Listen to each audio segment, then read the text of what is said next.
izay fity tsy hoajainy aoky farany fa mampijay mampitomany mandratra fo tsy lany zara ka omeko ana ny fitiavako vono adino zay lasiza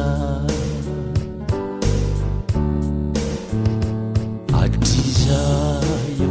tenangina tsy mbanitenyana fitsapana no nanekeko niarahantsika hoanino fetra ilazako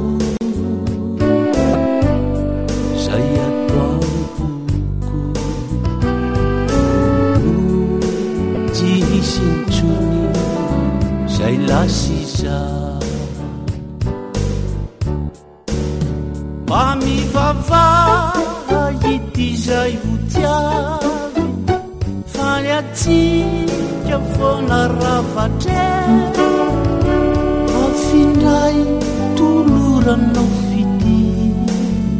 vizao aty efa manana fity koatako aony indray ny fomby tia adisona veny andahoana aizabe kasainao zaraina hoan'olo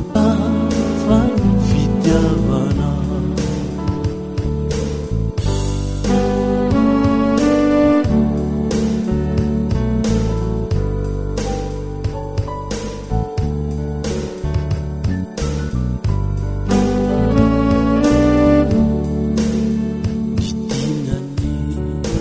kanata ijalinako raha tsy hoajaina efa kasaina honamana ko mahereza azakivy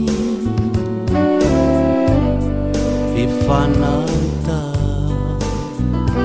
faiza de anadino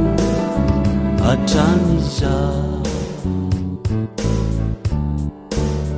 mba hoe hoanilana hoanelaityany manay mafindrao ilaozana amarao fa hoeny antikaro de efa fona tsy melabe raha sendrany fanojo andalany enisy oloka fanoeny anilako eny aokenao mba tsy ovaky fo fa izy ane lay tikonoiana adino zay lasantsikiza